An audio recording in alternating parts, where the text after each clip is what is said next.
안녕하세요. 투자 쉽게 하자 김PB입니다. 자, 최근에 미국 증시는 계속 가파르게 올라가고 있어요. 계속 가파르게 올라가고 있고 엔비디아, 애플 고공행진을 지속하고 있죠. 근데 최근에 재미있는 현상이 벌어지고 있습니다. 개별 주식들은 하락 추세를 보이고 있어요. 다우지수 같은 경우에는 5월 중순을 고점으로 해서 지금 한 달째 하락 추세를 계속 보이고 있고요. 최근 이제 한 1, 2주 동안의 어떤 추세를 보더라도 보합 추세에 가깝습니다. 박스권에서 계속 이탈을 못 하고 있죠. 지금 제자리 걸음을 하고 있고 개별 종목들이 막 우수수 떨어지고 있는 이런 상황인데 왜 이런 것인가? 이런 이제 우리가 의문점이 남죠. 지금 얼마나 증시가 지금 잘 상승하고 있냐면 2% 하락이 나오고 나서 단 한 번도 2% 이상 하락을 안 하고서 상승이 계속 나오고 있습니다. 2% 하락이 나오고 나서 지금 330일이 지났습니다. 그러니까 단 한 번도 하락 변동성이 크게 안 터졌다라는 얘기예요. 이 정도로 긴 기간은 코로나 쇼크 터지기 이후로 최대 수준이에요. 지수가 이런 겁니다. 주가 지수라는 건 당연히 올라가면은 상승하더라도 올라가면은 떨어지는 이런 구간이 분명 있는데 지금은 그냥 이렇게 올라가는 것과 마찬가지예요. 수직으로. 엔비디아가 시장의 어떤 흐름을 다 리드하고 있잖아요. 엔비디아가 지금 시장을 다 리드하고 있는데 엔비디아부터 해가지고 지금 주가 지수를 말아올리는 애들이 다 지금 너무 고공행진을 하고 있으니까 어때요? 주가 지수가 2% 이상 하락하지 않고 330일째 지금 시장이 상승 추세를 보이고 있고요. 이렇게 상승 추세가 오랫동안 큰 하락 없이 지속된 때가 여러 번 있었는데 코로나 쇼크 터지기 전, 글로벌 금융위기 터지기 전 이랬던 때가 있습니다. 근데 지금 이 정도로 시장이 잘 상승하고 있다. 이런 거를 좀 한번 말씀드리고 싶고요. 그럼에도 불구하고 주식시장이 붕괴될 것인가? 153년의 가치평가 기록이 중요하다. 이런 식으로 이제 기사가 지금 이제 야후 파이낸스에 올라온 게 있는데 이게 영문 기사를 제가 지금 이제 번역기 돌려서 보여드리고 있는 건데 이 기사의 내용의 핵심만 말씀드릴게요. 153년의 역사를 가진 경제위기 시그널의 지표가 있습니다. 자, 이 지표가 뭐냐면은 153년의 역사를 가진 경제위기 시그널 지표가 있어요. 이게 뭐냐면은 지난 5번 동안 이 지표가 나왔던 게 딱 지난 5번 정도만 나왔어요. 얼마 안 나왔죠. 150년 동안 딱 5번이 나왔는데 요번에 6번째 이 신호가 잡혔습니다. 근데 이 지표가 지난 5번 동안 이제 잡혔을 때는 어떤 결과가 벌어졌냐? 대공황, 닷컴 버블 이런 큰 주가 붕괴. 그러니까 우리나라로 치면 IMF 같은 사건이 터지고 경제가 어려워지고 주가가 폭락하는 이런 이제 일들을 미리 알려준 지표래요. 그래서 버블 감별을 하는 지표입니다. 그게 뭐냐면 바로 S&P 500 쉴러 P라는 지표인데 이게 뭐냐면은 이제 P 레이쇼가 있어요. 우리나라에서는 PER이라고 보통 표현을 하는데 이게 주가 수익 비율입니다. 주가 수익 비율, Price Earning Ratio, 주가 수익 비율이라고 하는데 쉽게 말해서 1년에 이익을 100만 원 거둬들이는 기업이 주가가 이제 얼마냐? 주가가 2천만 원에 형성이 돼 있다. 만약에 시총이 2천만 원이다. 그럼 PER이 20이에요. 근데 만약에 뭐 이제 1년에 100만 원의 이익을 거둬들이는 기업의 가치가 1,000만 원 정도에 보통 거래가 된다. 그러면은 PER이 10 정도로 거래된다. 이렇게 이해를 하시면 됩니다. 즉 높으면 높을수록 이익에 비해서 주가가 고평가되는 것들을 확인할 수가 있는 지표입니다. 근데 이거를 그냥 단순하게 화폐로 환산하는 게 아니라 인플레이션까지 감안한 지표가 있어요. 즉 이제 물가 상승률까지 감안했기 때문에 조금 더 정확도가 높다. 이 정도로 해석하면 되거든요. 쉽게 말해서 주식시장의 버블을 감별하는 지표고 높을수록 안 좋다. 이렇게만 이제 이해하시면 되는데 S&P 500 쉴러 케이프 레이쇼라는 게 있는데 여기 이제 지표 보시면은 이제 대공황 때나 닷컴 버블 때 이럴 때나 잡혔던 지표가 지금 요번에 이제 신호가 잡혔다. 이 지표가 30포인트를 넘어가게 되면은 지난 이제 5번 동안 30포인트를 넘어갔는데 30포인트 넘어가면은 100% 경제 침체가 터지거나 경제 위기가 오거나 주가가 크게 폭락했다. 이런 얘기를 이 지표에서는 합니다. 지금 경제 위기가 올 거라는 암시 신호 다양한 것들이 있는데 이런 것들도 당연히 이제 중요하지만 요 지표도 있다 이러면서 지금 얘기를 해요. 그러면서 이 지표가 30포인트를 넘었던 때가 어떤 결과가 벌어졌는지를 여기서 알려주는데 대공황이 터지기 전에 30포인트 돌파하고 나서 그 다음에 다우지수가 고점 대비 89% 빠졌다. 주가 지수가 89% 빠진 거면은 그냥 개별 주식은 작살나는 거죠. 1억 정도 투자했는데 고점에서 1억 투자했다 그러면 내 통장에 300만 원 500만 원밖에 없어요. 그리고 닷컴 버블 이제 터지기 전에 그 기간 동안 쉴러 PE 지수가 44포인트까지 갔었다. 그리고 코로나 쇼크 터지기 전쯤에 이제 이 지표가 30포인트 넘어가고 나서 20% 정도 급락이 나왔다. 이때 당시에 큰 경제 위기는 없었습니다. 어쨌든 주가가 급락하는 이런 일이 있었고 이제 코로나 쇼크 당시 같은 경우도 코로나 쇼크 터지기 전에 이 지표가 30포인트 위로 넘어서면서 이제 주가의 버블을 알렸고 이제 2022년 주가가 한 1년 정도 동안 이제 S&P 500부터 해서 코스피 전반적인 주식시장 그리고 코인 시장이 비트코인이 8천만에서 2천만 원까지 떨어지는 일이 일이 있었는데 그때 당시에도 이 지표가 30포인트를 넘어섰을 때였다. 그리고 지금이다. 이렇게 얘기를 합니다. 슐러피 비율이라는 게 153년 동안 6번 정도 넘어섰는데 요번이 6번째다. 이전 5번의 사례는 모두 지수가 떨어지는 결과를 만들었다. 이렇게 얘기를 합니다. 근데 조금 걸러서 해석해야 되는 거는 이 지표가 주가가 인플레이션을 감안한 기업의 이익을 감안해도 주가가 버블이다. 이렇게 알려주는 지표는 맞지만 당장 그 버블이 터진다라는 얘기는 아니거든요. 그래가지고 지금이 시장에 좀 거품이 껴있다. 그거를 이제 객관적으로 알려주는 지표가 있다. 요 정도로만 보시면 될 것 같고 여타 이 지표 말고도 다양한 이제 경제 지표들 자 요런 것들은 다 제가 방송에서 봐드리거든요. 근데 그런 것들로 봤을 때 시장은 확실히 버블은 맞다. 요거를 이제 알려주는 지표라고 보시면 될 것 같습니다. 그 버블이 어디까지 갈지 알려주는 지표는 아니라고 보시면 될 것 같아요. 근데 이제 미국 위에 어디가 있냐면은 북미에 이제 미국 말고 또 대표적인 나라가 어디 있습니까? 캐나다가 있죠. 그래서 북미의 경제를 추적할 때 이제 미국뿐만 아니라 캐나다의 경제도 한 번씩 이제 체크하는 경우가 많은데 캐나다에서 최근에 2023년 연말부터 기업들 파산이 어마어마하게 빠르게 치솟고 있습니다. 얼마나 빨리 치솟고 있냐? 금융위기 이래로 최대 수준이에요. 그래서 캐나다에 있는 기업들이 갑자기 줄도산하고 있는 이런 상황인데 그러다 보니까 캐나다 중앙은행에서 금리 인하까지 지금 하고 있죠. 근데 지금 캐나다만 금리 인하하고 있나요? 아닙니다. 미국을 제외하고 개발도상국이나 뭐 이제 유럽 중앙은행도 최근에 금리 인하를 했고 전반적으로 금리 인하 사이클이 돌고 있어요. 왜 그러냐? 경제가 이제 본격적으로 어려워지기 시작했거든요. 미국은 지금 주가지수 날아가고 지금 다 이제 축제 분위기지만 엔비디아 투자하거나 이런 반도체 이런 쪽 투자하시는 분들 말고는 지금 주식시장이 막 지금 사상 최고치 계속 돌파하고 있는데도 돈을 못 벌고 있어요. 왜 그러냐? 코스피 지수는 많이 안 오르고 있고 코스피 종목 안에 편입되어 있는 개별 종목들도 많이 안 올라가고 있고 경제도 실제로 어려워지고 있고 그렇기 때문에 일정 이제 특수한 종목 이제 엔비디아의 수혜를 입거나 아니면은 이런 AI나 반도체 테마 이런 거 있는 종목들 빼고는 지금 다 상승을 못 하고 있다라는 거예요. 그래서 제가 만약에 매매를 하실 거면은 단기 투자로 상승 쪽에 베팅을 하고 싶으시면은 답은 반도체나 AI 관련주 빅테크 이런 쪽밖에 없다. 제가 아주 오래전부터 계속 말씀드리고 있죠.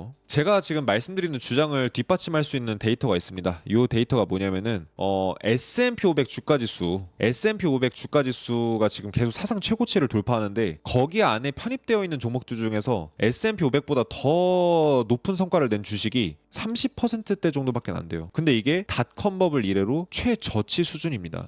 이게 무슨 얘기냐? 주가 지수는 올라가고 있는데 주가 지수 안에 편입되어 있는 이제 개별 종목들은 다 이제 대부분이 떨어지고 있다라는 거예요. 즉 주가 지수 올라가서 지금 시장은 뭔가 뜨거운 것 같은 느낌은 드는데 내 종목은 안 올라가는 이런 현상들이 벌어지고 있는 겁니다. 그래서 반대로 바꿔서 말씀드리면은 70%의 종목이 주가 지수를 못 이기고 하락 추세라는 거기 때문에 정말 괜찮은 종목 아니면 지금 다 떨어지고 있는 내지는 힘을 못 쓰고 있는 이런 이제 추세라고 보시면 될 것 같아요. 그러면 내가 지금과 같은 시장에서 단기 투자로라도 돈을 벌 수 있는 기회가 지금 어디 있을까 하면은 제가 말씀드린 대로 AI 관련주, 반도체 관련주 이런 이제 수급이 확실히 도는 섹터 빼고는 의미가 없다. 다 떨어지거나 아니면 보합 추세밖에 안 된다. 한 달이 지나고 두 달이 지나도 내 계좌가 그대로인 아니면 계좌가 깨지는 이런 현상밖에 안 벌어진다. 이 말씀을 드립니다. 그럼 중장기적으로 투자하고 싶은 분들은 어떻게 하냐? 제가 계속 말씀드리는 거는 오랫동안 얘기하고 있지만 지금 어차피 투자해서 큰 돈 먹을 이런 그 모양새가 더더욱 갈수록 없어지고 있습니다. 그래서 현금 보유를 하는 게 가장 최상의 해결책이다. 이것밖에는 답이 없다. 이렇게 말씀드리고 있습니다. 그래서 그 어느 때보다도 집중도가 높은 시장이기 때문에 이런 현상이 벌어지고 있고 그 중에서도 기술주 쪽으로 돈이 다 몰리고 있어요. 반도체 쪽이나 AI 쪽이 결국 기술 섹터지 않습니까? 근데 2000년 닷컴 버블 당시에 기술주와 S&P 500 주가 지수를 비교했을 때 기술주 대비 S&P 500 주가 지수 비중이 35% 정도. 닷컴 버블 당시에 35% 정도였는데 지금도 그 정도 수준까지 왔어요. 아직 닷컴 버블 때처럼 막 고속으로 미친 듯이 막 이게 랠리를 보이는 이런 말도 안 되는 수직 상승하는 이런 버블장은 아직은 안 왔습니다. 지금 엔비디아가 막 이게 수직으로 상승하고 있고 주가가 미친 듯이 버블인 것 같지만 닷컴 버블 때는 더 미친 듯이 수직으로 상승하는 버블이 나왔었거든요. 근데 지금 아직까지 그 정도는 아니에요. 하지만 그 정도는 아니지만 그래도 닷컴 버블 수준에 필적할 만큼 세상의 모든 돈들이 주식시장에서 지금 이제 기술주 쪽으로 다 흘러들어가고 있다. 그러면 여러분들이 단기 투자해서 돈 버시려면 기회는 어디밖에 없다. 기술주 쪽에 투자하시는 방법밖에 없어요.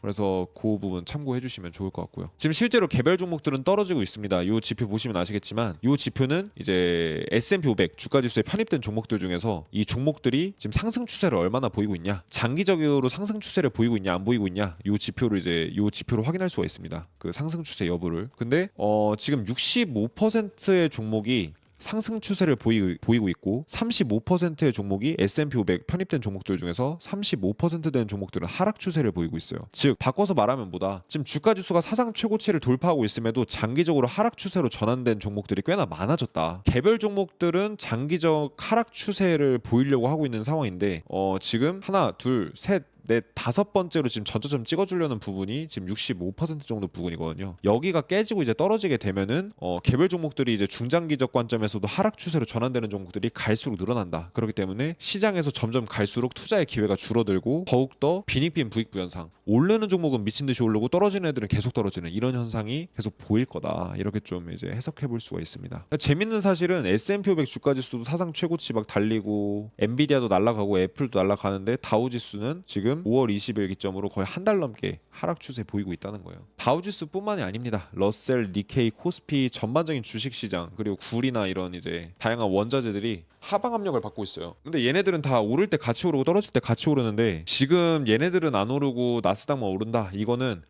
몰리는 종목에만 돈이 몰리고 나머지는 다 하방 압력을, 왜냐하면 경제가 앞으로 안 좋아질 거다 이런 이제 전망이 점점 늘어나고 있어서 사람들이 이제 어디다 투자해야 될지 갈피를 못 잡는, 그래서 결국은 이제 깔때기 효과 같은 게 생기는 거죠.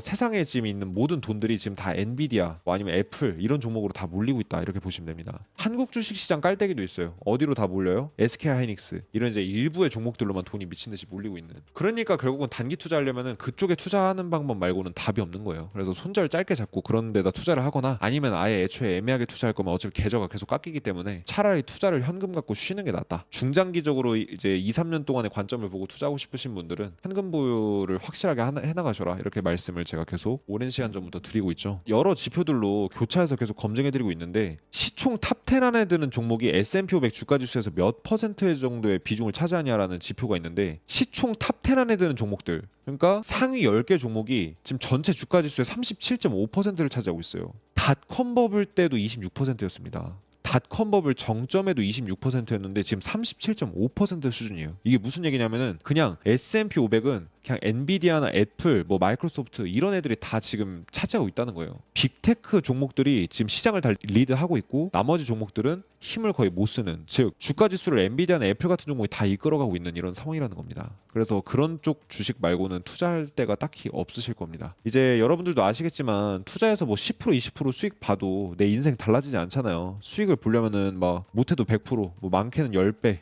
이렇게 막 큰 수익을 봐야 우리가 인생이 바뀔 수 있는 어떤 계좌가 그 정도로 이제 불어날 수가 있는데 지금 그런 기회가 갈수록 없어지고 있다는 겁니다. 그래서 오히려 지금은 정석대로 시장에서 주는 대로 먹어야 되는 이런 시장이라고 보고 있고, 이거를 이제 내 투자 전략을 바꾸고 적응할 수 있는 분들은 이제 계속 수익을 내시는 거고, 시장이 이미 변했는데도 계속 내 스타일을 고집한다 이런 분들은 지금 돈 벌기가 정말 쉽지 않은 상황이에요. 그래서 지금 막 이제 가치주 투자, 뭐 가치 투자 이런 거 좋아하시는 분들, 저는 가치 투자가 결국 정석이라고 보고 그게 이제 장기적으로 돈을 벌어준다 생각하지만 지금은 정말 가치 투자 안 먹히는 시장이죠. 그래서 많이 답답하신 분들 많으실 거예요. 그래서 지금 엔비디아 주가 잠깐 보고 가려고 하는데 엔비디아나 애플 이런 이제 빅테크 대장주들만 버텨주면은 시장도 웬만큼 버틸려고 할 겁니다. 어쨌든 주가 지수가 계속 상승 추세를 보이게 되면 개별 종목들이 살짝 떨어진 애들이 많더라도 웬만하면 박스권이거나 최대한 주가가 버틸려고 할 거예요. 근데 지금 개별 종목들은 얘네들이 올라가더라도 하락을 보이는 애들이 많기 때문에 수급 나와 있는 종목들만 단기 매매하는 식으로 이렇게 이제 하시라고 말씀드리거든요.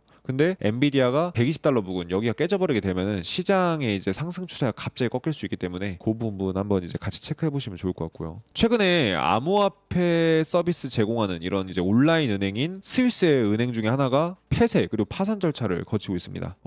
이제 2023년 3월에 은행 줄도산된 지 이제 1년 만에 다시 은행 파산이 시작이 된 건데, 암호화폐 관련 어떤 암호화폐 서비스를 제공하던 은행이래요. 그러니까 은행은 은행인데 코인 서비스 같이 제공하던 은행인 거죠. 근데 자본이 거의 잠식된 상태인가 봐요. 그래서 지금 은행 운영할 정도가 될 만한 그런 자본이 아예 확충이 안 돼서 파산을 한다 이렇게 지금 얘기를 하는데, 지금 최근에 은행주들 지방은행 이제 미국 지방은행 ETF 이제 주가지수 동향 보게 되면은 지방은행 ETF의 생명선을 제가 여기라고 말씀을 드렸습니다. 근데 지금 그 지점을 다시 한번 리테스트를 하고 있거든요. 요 길고 긴 연초 이후로 계속 형성해주고 있는 이 박스를 지금 하단으로 깨고 가려고 하는 상황인데 상황인데 지금 여기 깨지면은 은행 파산이 다시 뭔가 점점 스물스물 이제 이슈들이 언론사에서 나올 수 있는 이런 여건이 돼요. 여기를 깨지면서 쭉 떨어지다가 여기까지 떨어진다. 그러면 이제 금융위기 같은 것들이 터질 수 있는 이런 이제 어떤 임계점에 온다. 이렇게 보시면 될 것 같습니다. 왜냐하면 어떤 이제 결국은 우리가 모르는 이슈들도 결국 주가에 반영이 되거든요. 그래서 주가의 움직임을 보면은 앞으로 이제 시장이 어떻게 될까 이런 것들을 미리 어느 정도는 우리가